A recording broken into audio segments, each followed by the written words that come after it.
भारत माता की। आज पंजाब दी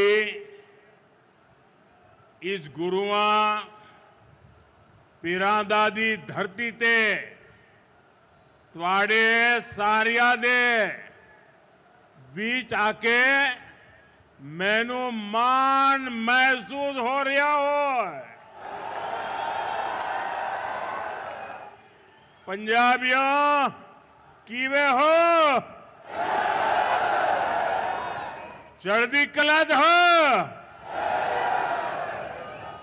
साथियों, कुछ समय पहले मैं यहां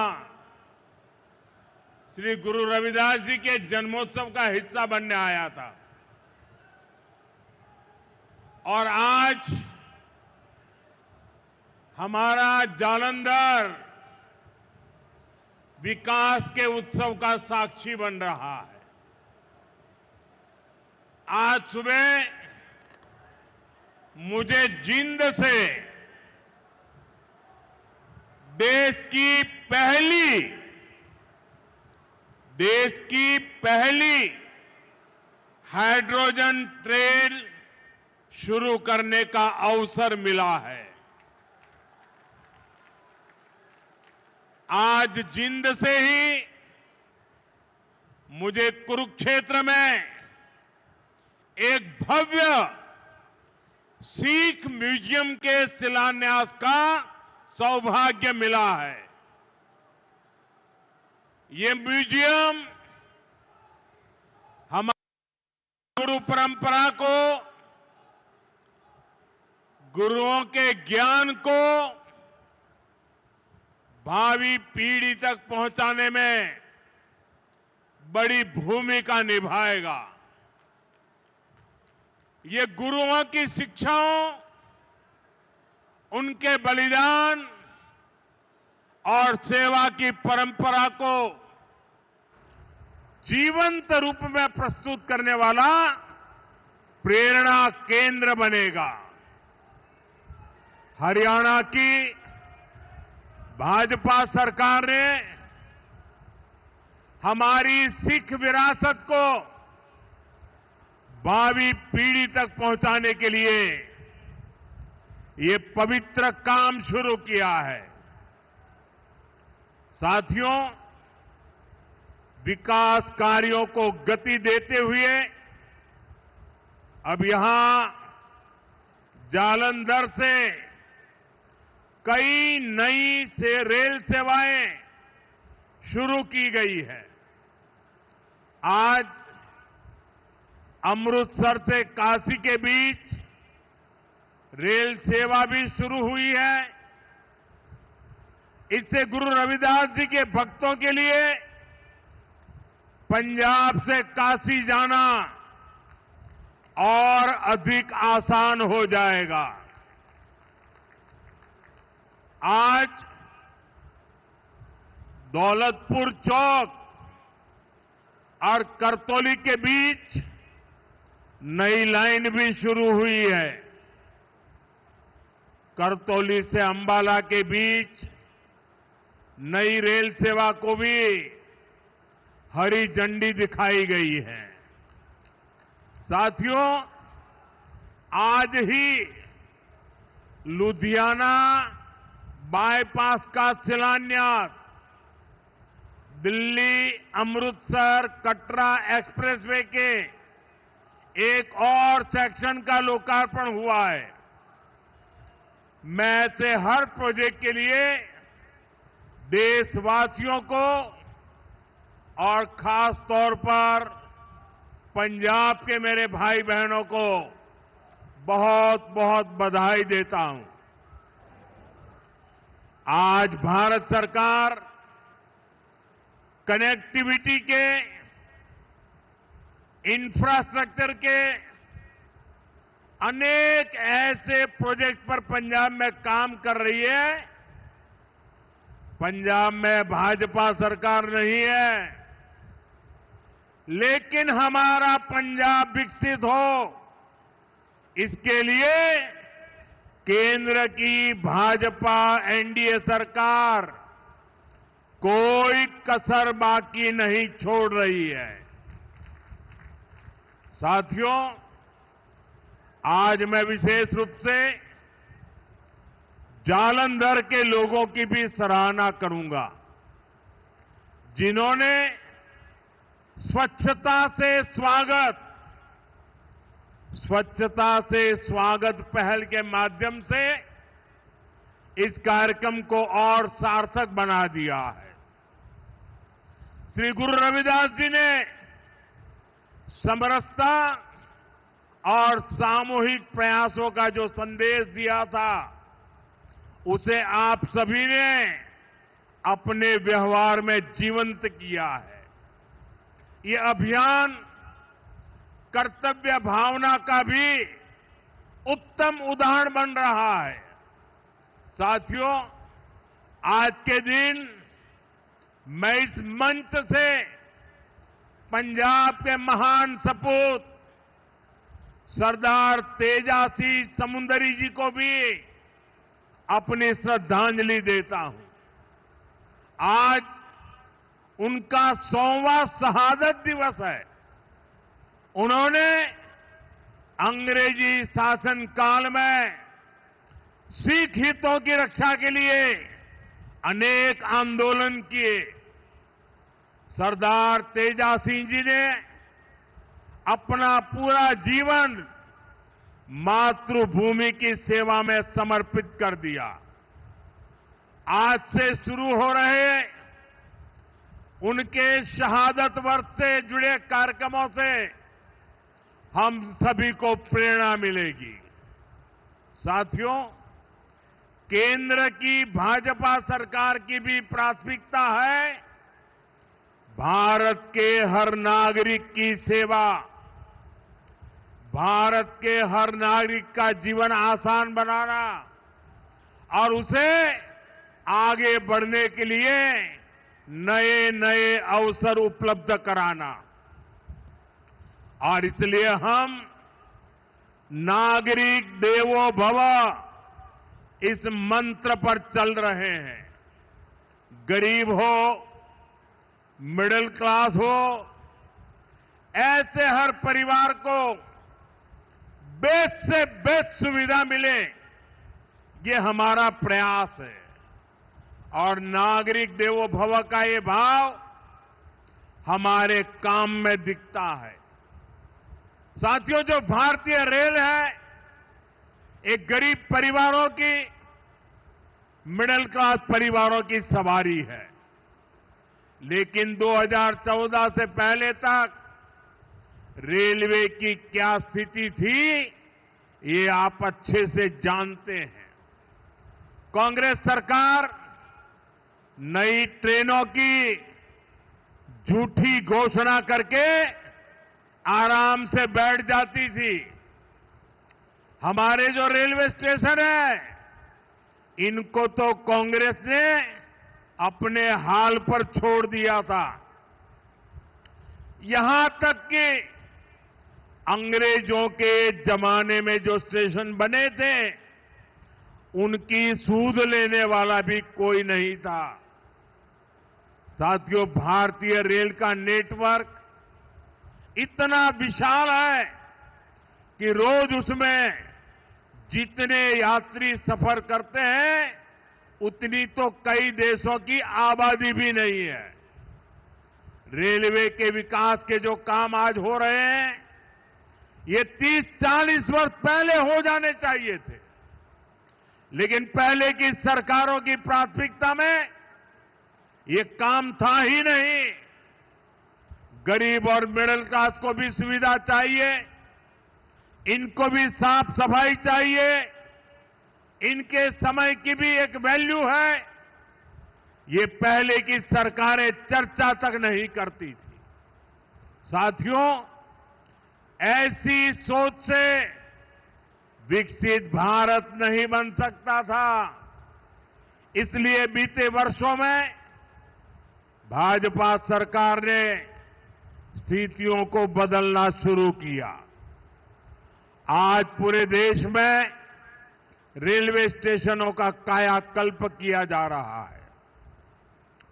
अमृत भारत स्टेशन स्कीम के तहत 1300 से ज्यादा रेलवे स्टेशन को आधुनिक बनाया जा रहा है और इनमें से कई स्टेशन पर काम पूरा हो चुका है। आज ऐसे ही 75 स्टेशन का लोकार्पण किया गया है। साथियों, जब आप यहां जालंधर कैंट स्टेशन में जाएंगे तब आपको एहसास होगा कि वाकई हमारा देश विकसित राष्ट्र बनने की ओर बढ़ रहा है। ये केवल स्टेशन नहीं है, ये एक प्रकार से सिटी सेंटर है। जालंधर कैंट स्टेशन आधुनिक भी हुआ है और उसकी कैपेसिटी भी बहुत बढ़ गई है।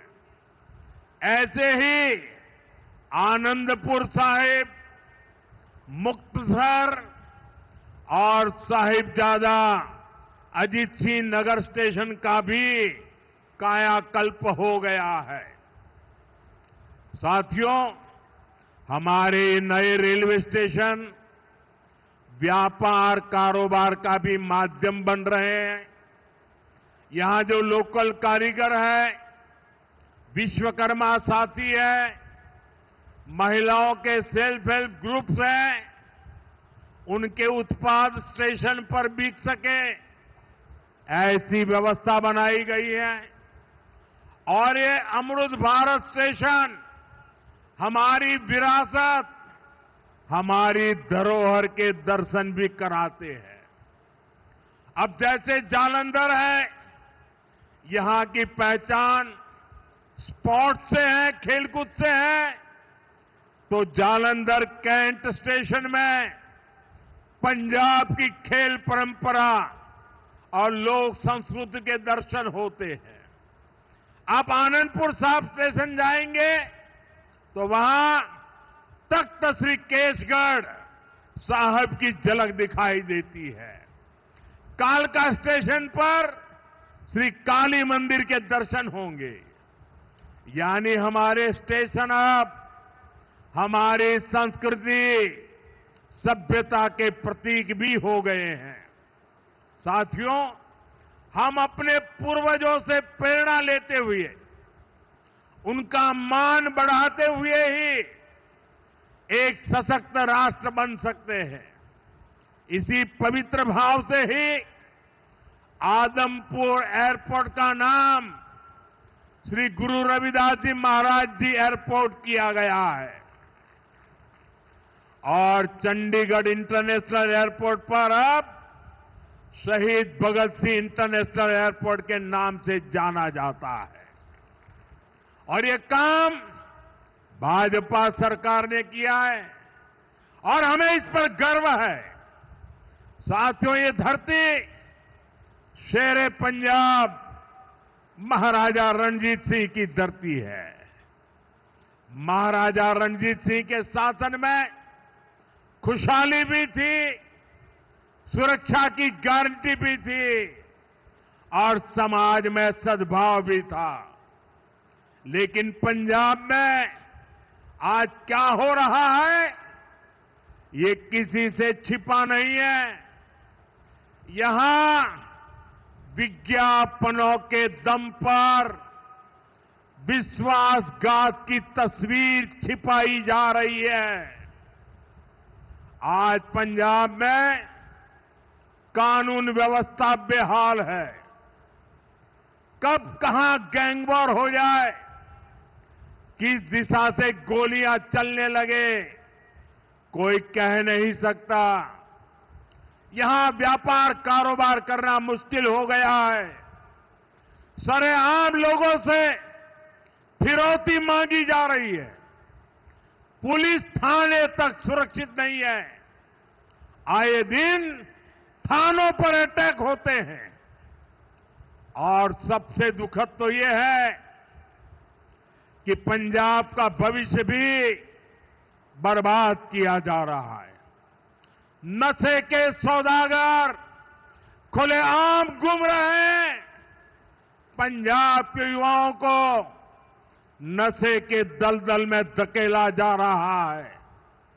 साथियों, आज यहां जो लोग पंजाब की सत्ता में बैठे हैं, ये लोग बहुत घमंड से देश की राजनीति बदलने का दावा करते थे, लेकिन आज इनकी सच्चाई देश देख रहा है।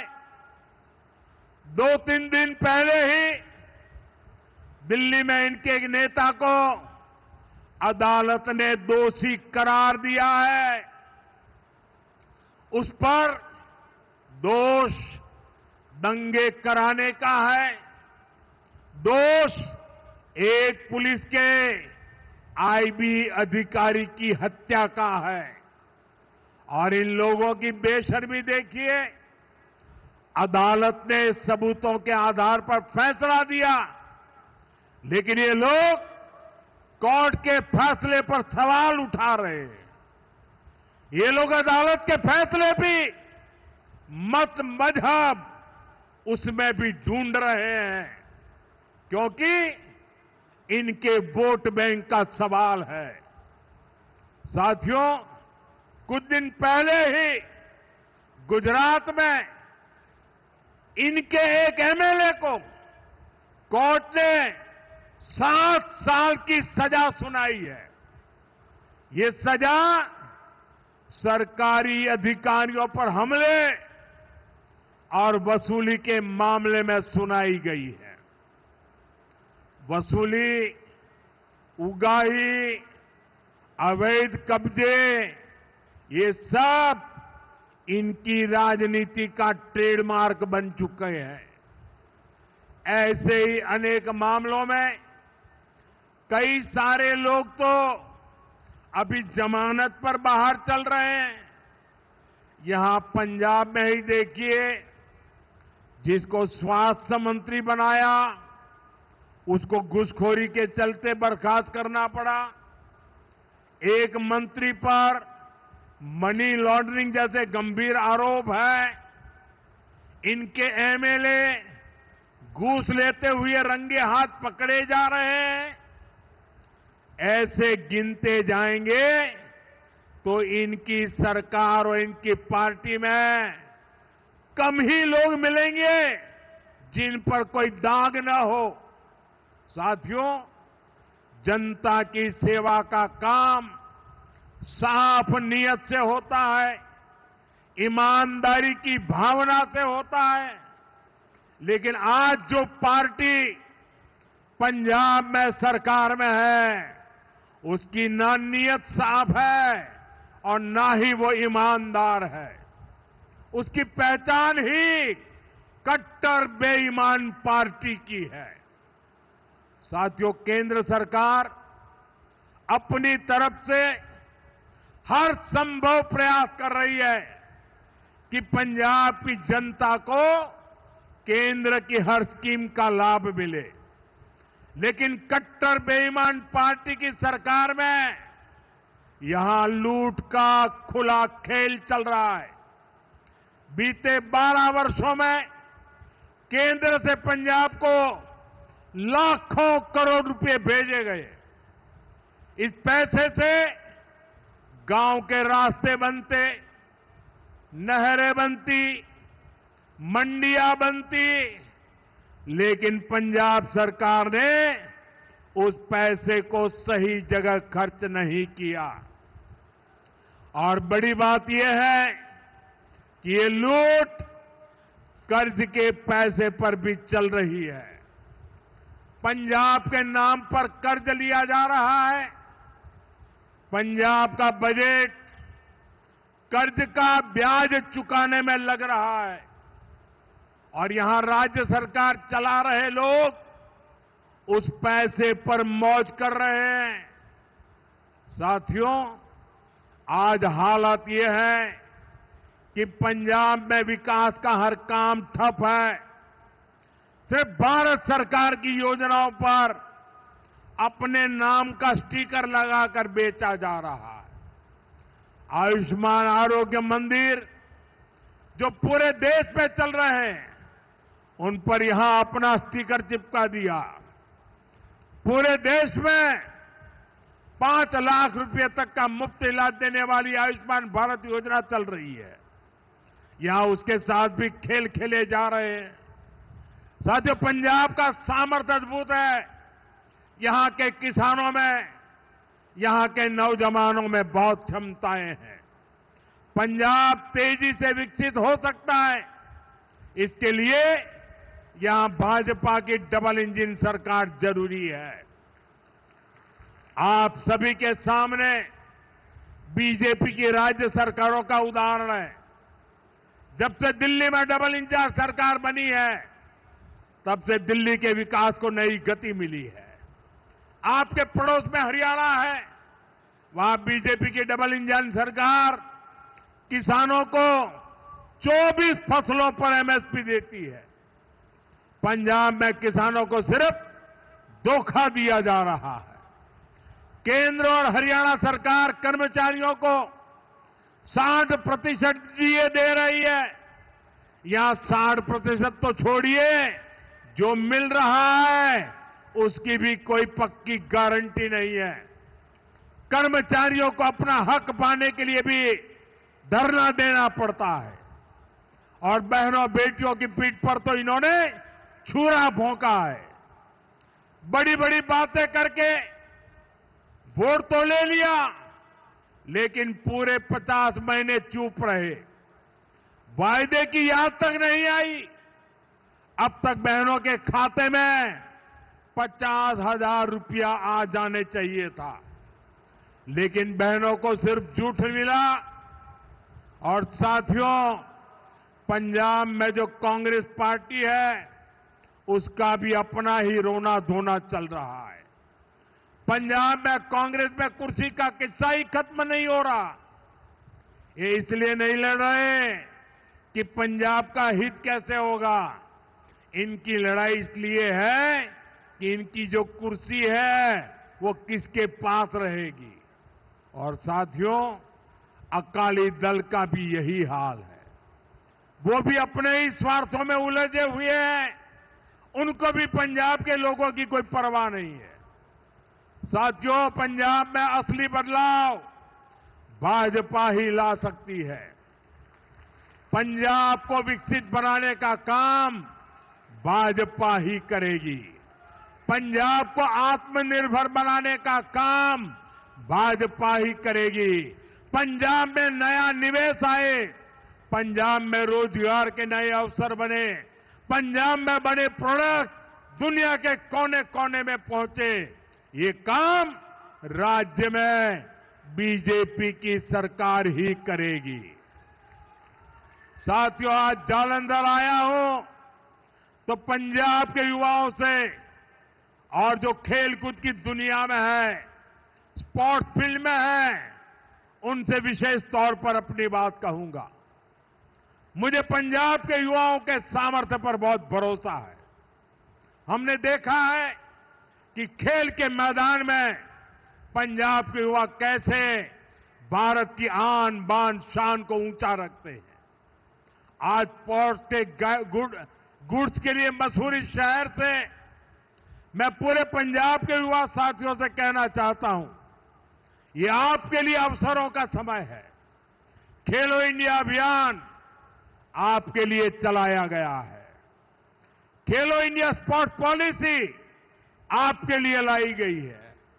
आज भारत में नई स्पोर्ट्स इकोनॉमी विकसित की जा रही है।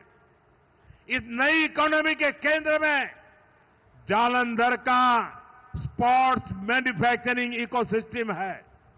इस नई इकोनॉमी के केंद्र में कोच है, स्पोर्ट्स मेडिसिन है, स्पोर्ट्स साइंस है, स्पोर्ट्स यूनिवर्सिटीज है, सेंटर ऑफ एक्सीलेंसी है, स्पोर्ट्स स्टार्टअप्स है।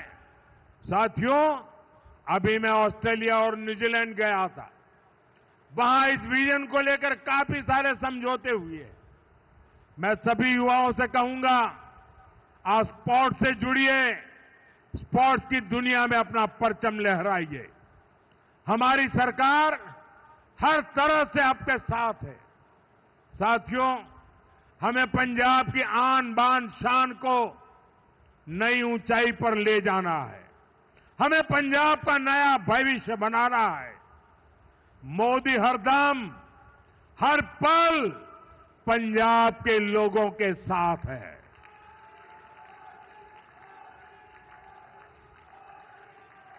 साथियों, फिर एक बार सभी मेरे पंजाब के भाई बहनों को इन विकास कार्यों की बहुत बहुत शुभकामनाएं।